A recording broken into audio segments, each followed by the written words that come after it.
So hello guys, what's up and welcome back to my YouTube channel.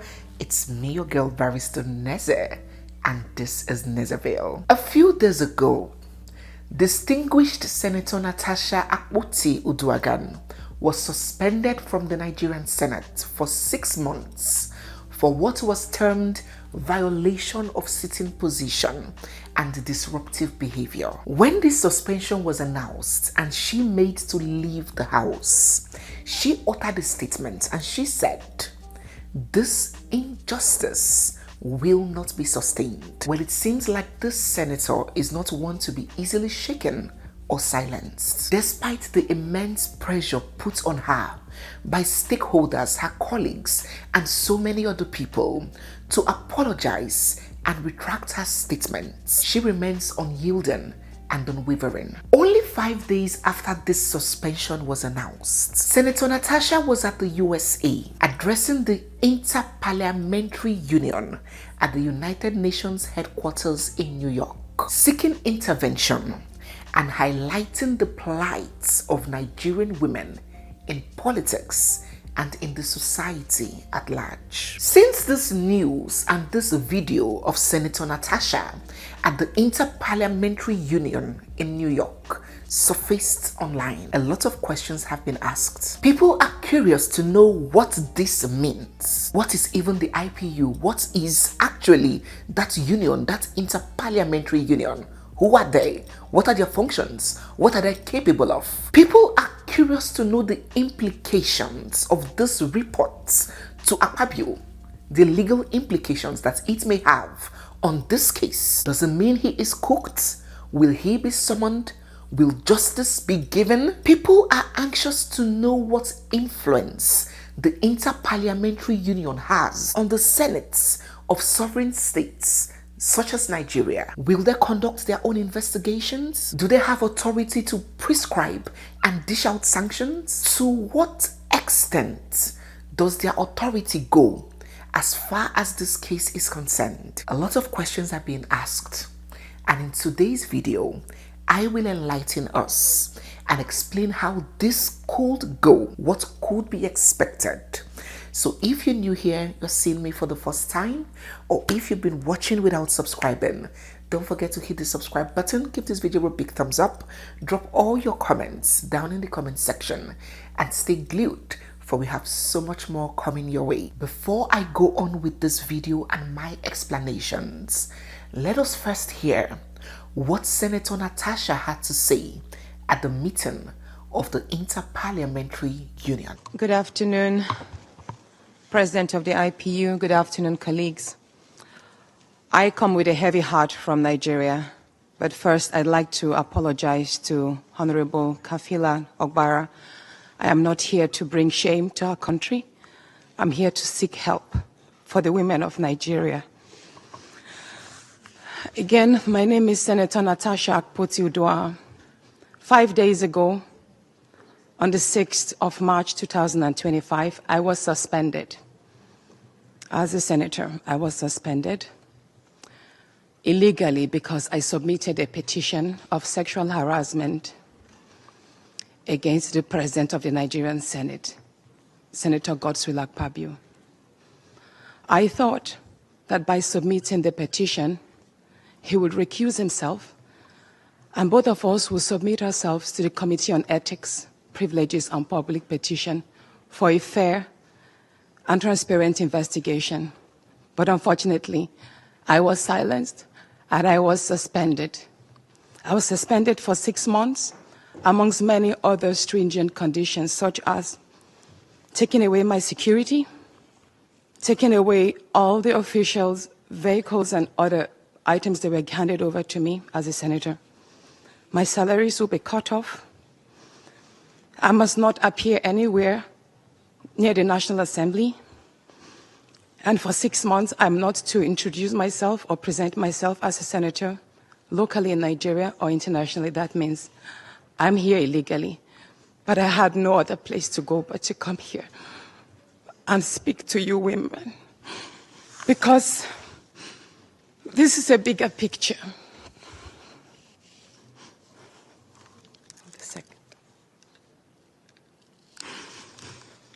is a bigger picture. It depicts the crisis of women political representation. My suspension is not just about me. It's about the systemic exclusion of women from political leadership in Nigeria. Women make up 3.6% of political offices, and in the Senate, it's just 2.8. We have 109 men, and only 4 of us are women. So right now, it's 108 with only 3 women. This is a clear case of political victimization, punishment for speaking out against impunity, corruption, and gender-based violence. The United Nations Declaration 48/104 declares sexual harassment as a form of gender violence. The Senate's actions are an assault on democracy. I was elected by my constituents to represent them, yet a few powerful men have unilaterally decided to silence their voices by suspending me for 6 months. My call for an open and transparent investigation into harassment allegations have been met with hostility instead of accountability.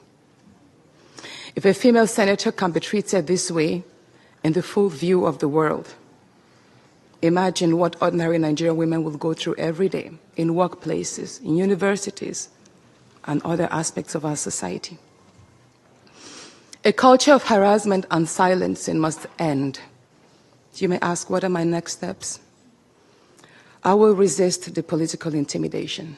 In the past few days, a number of my colleagues, my male colleagues, have reached out to me and said, Natasha, all you need to do is apologize and retract your statements. And I told them I am not going to apologize. I will not apologize for my truth.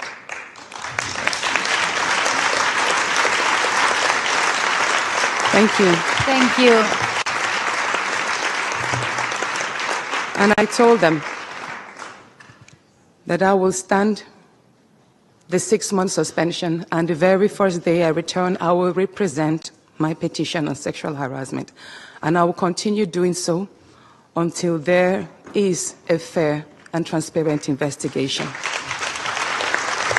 So the first question is, what is this place? What is this organization? What is this body? Who are there? The Inter-Parliamentary Union, also known as the IPU, is a global organization of national parliaments that promotes democracy, human rights, peace, and parliamentary diplomacy. Relax, I will explain further. I'll break it down. When you hear parliament, what does that mean? It simply means a body of legislators, the people responsible, or the arm of government responsible for making laws, lawmakers. So this union is made up of legislators only, not governments. So the executive and the judicial arm of governments are not represented in this union. So this union is made up of representative lawmakers from about 179 countries who come together to form a very powerful diplomatic body where parliamentarians worldwide, that's lawmakers worldwide, can come together, collaborate, discuss political challenges, and advocate for democratic governments. So in a nutshell, their functions or objectives include promoting the democratic rights of lawmakers. 2, conflict resolution and diplomacy.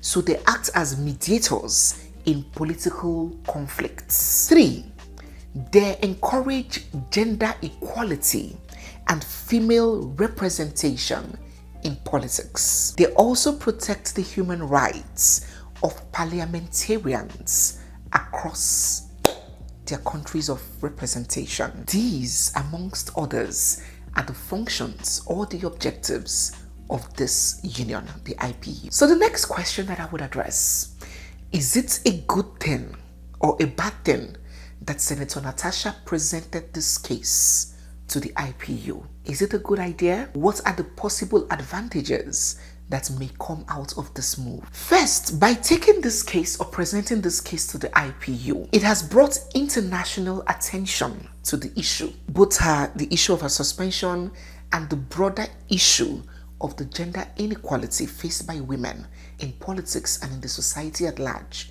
in Nigeria. Secondly, it has challenged the Senate, pushing for accountability at the highest level. Since in Nigeria it has turned to a circus of paid rally and all of that, it has taken it beyond the domestic level and it has now been challenged to the highest level where the world, international organizations will be watching and forming perspectives of how Nigerian democracy and politics are being handled, especially when it comes to women. Thirdly, it may put some pressure on the Senate. That's if they have any shred of shame or dignity left. It may put some pressure on the Senate, the Nigerian Senate, to try and redeem its reputation, especially in the view or in the eyes of the international community. So yes, if we termed this a bold and commendable move, we may not be wrong. And so the next question: what happens next? What do we expect the IPU to do? What is the process and how will this case be handled? So the first step, which is the submission of the complaints to the IPU's Committee of Human Rights of Parliamentarians, has already been done. Because that petition, that complaint has to be submitted first and assessed even before audience is given. So when the petition is submitted by the complainant legislator, they conduct some sort of preliminary assessment. The Secretary General of the IPU will check and dot the I's, cross the T's, ensure that the complainant is either a present or a past legislator of a country. And then they will proceed with information gathering from the both parties. They would grant audience to the both parties and they will conduct an investigation.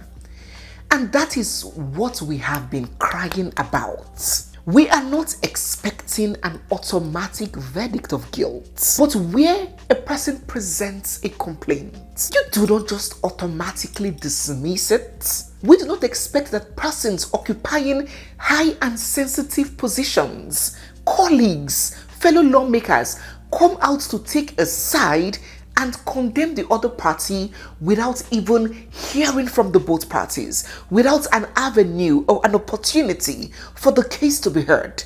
That is what is making people disgruntled, not because everybody expects the Senate president to be guilty automatically, but there was no fair hearing, there was no opportunity for the matter to be heard. It was just dismissed and everybody was coming out to call the lady a blackmailer and a liar.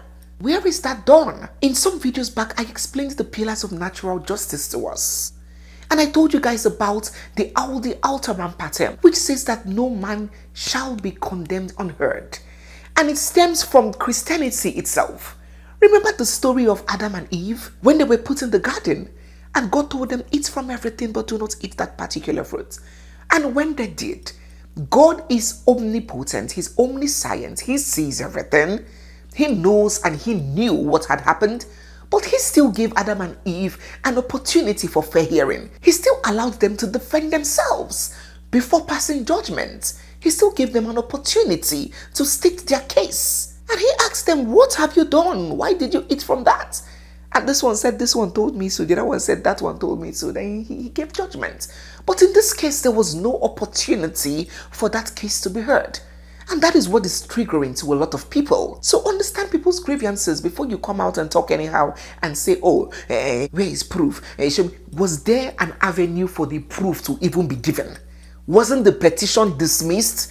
Didn't the Senate committee term it dead on arrival? Now they're focusing on the outburst, but there are larger issues that may have led to that outburst that is not being addressed at all. So when this case was presented to the IPU, and I saw a member say that we have received this petition, we are going to look into it, and we have to hear from the other party.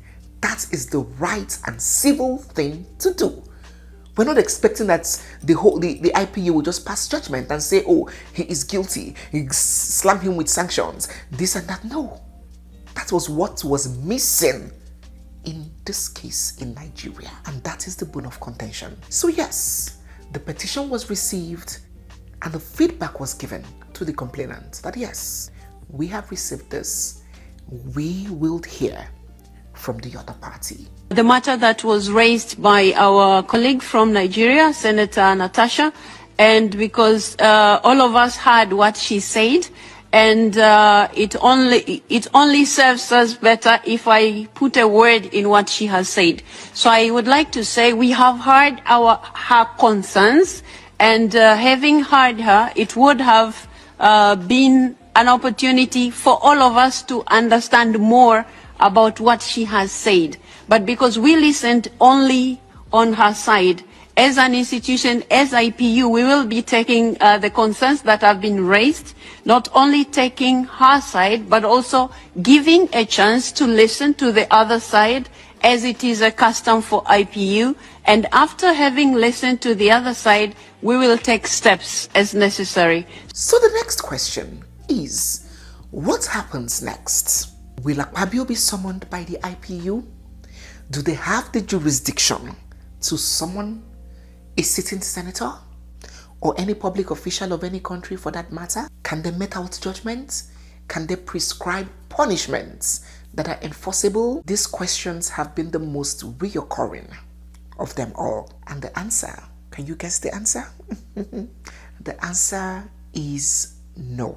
The Inter-Parliamentary Union does not have enforcement powers over sovereign states, and its effectiveness depends solely on the willingness and the cooperation of the parties involved to follow its recommendations. So their powers are more of persuasive.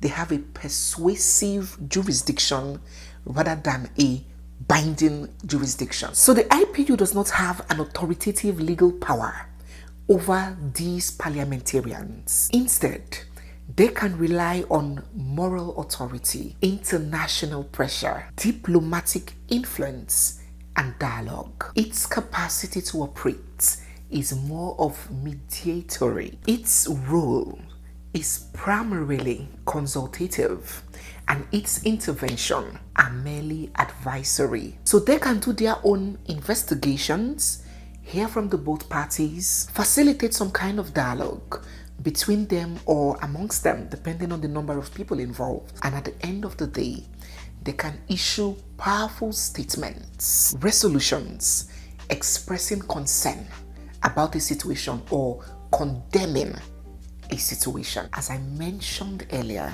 they do not have the legal power, right, or authority to issue enforceable judgments on the internal issues of a sovereign country. I know some people may be disappointed because some people were already of the impression that, oh my God, yes, Akpabio is finished.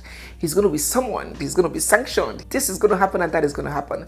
I know some people may be disappointed, but do not be. Yes, they do not give orders. They cannot give orders, but they are still a very strong group. And the Senate President, Godswill Akpabio, is a member of that organization. So all things being equal, he may be careful or wary about how he handles their involvement. Or will he? Because many of our politicians have lost both shame and conscience. And when you lose shame and conscience, there is nothing left to. So yes, we are watching. Africa is watching. The international community is watching.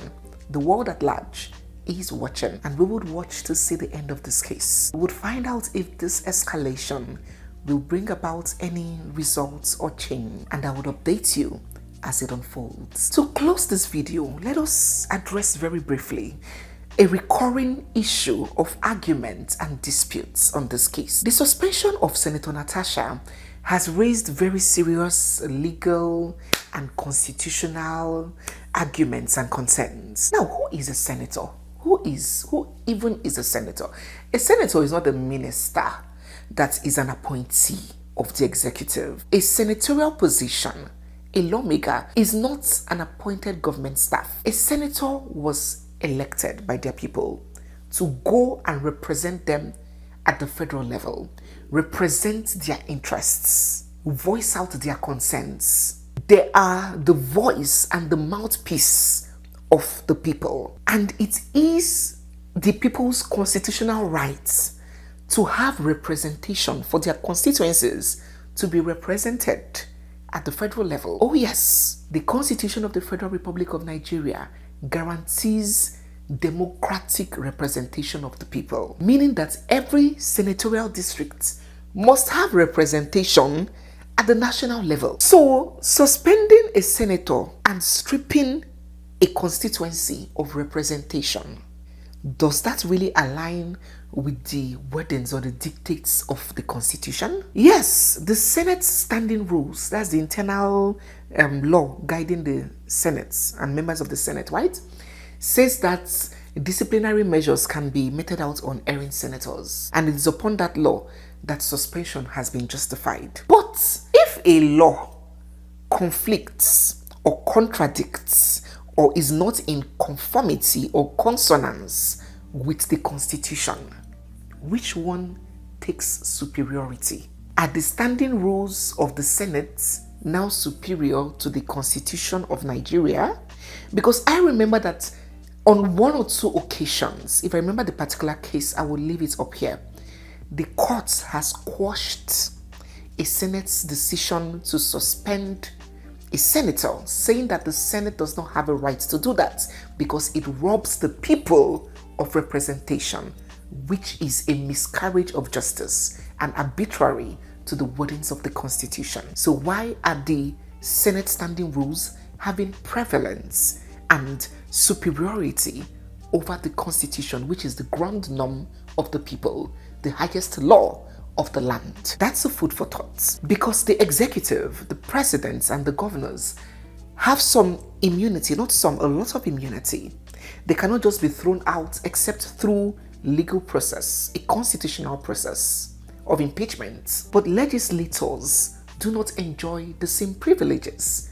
Just by a majority vote on the floor, those in support say aye, those say nay, just by that, a constituency can be ripped of representation for 6 whole months. That is silencing the voices of Nigerians in that particular area, of the people of Kogi Central. And if you ask me, that is arbitrary. A senator is elected, not appointed, and the power lies with the people. It is the people that give the senator that power. It is not supposed to be stripped by fellow senators. If a senator is not performing, or if a senator is being unruly, shouldn't the people have a final say? They can be recalled by their constituents. Suspending a sitting senator for 6 whole months, half a year. In fact, it's like it's indefinitely. This suspension is indefinite because the Senate president has emphasized that if the senator does not issue an apology, she's not going to come back. So it is premised. It's not like after 6 months, it automatically gets called off. It is premised upon a condition precedent. So it is almost like an indefinite suspension, because if the lady does not apologize, as has been mandated, she will not be allowed to resume back. So suspending a senator for 6 months or indefinitely, is it just a punishment to that individual, or is it disenfranchising a whole people? What do you think? Because this power of the Senate to just summarily, this is like summary execution, summarily suspend a senator, it can be used as a tool for witch hunting or to mete out strict punishments to political enemies without due process. Yes, there should be discipline. There should be a system in place to ensure discipline in the House. But before suspension, has other disciplinary measures been exhausted or even used at all? Did that senator have a precedent, a history of disruptive behavior? Was there an official warning, a fine, maybe even something that has to do with benefits? That has a personal, direct touch and punishment to that senator, but not disenfranchising the people because you want to punish an individual. What do you think? Some people justify this suspension or suspensions of senators and say, oh yes, it would help check conduct of senators and help discourage disruptive behavior and help maintain law and order and all of that, which I agree. I agree that there should be some kind of disciplinary measure. But a full 6 months, not just 6 weeks without pay or 1 month, a full 6 months suspension, there is a bigger picture. It has a larger consequence, not just on the individual, but on the people. What do you think about this? Do you think that suspending the people's representative at the federal level is an ideal way to handle an individual's behavior? Or do you think that other modes of discipline should be explored or should be explored first, making a suspension, especially one of this length, the very last resort, or even removed completely? What do you think, once again, my dear people of God, of senators' rights to suspend their fellow senators and disenfranchise the people? Let us get your thoughts down in the comments section. So guys, yes, we have come to the end of today's video. If you're new here, you're seeing my face for the first time, or if you've been watching without subscribing, don't forget to hit the subscribe button, give this video a big thumbs up, drop all your comments down in the comment section, and stay glued, for we have so much more coming your way. It's me, your girl, Barrister Neze, and this is Nezeville. I'll see you guys in my next one. For now, bye.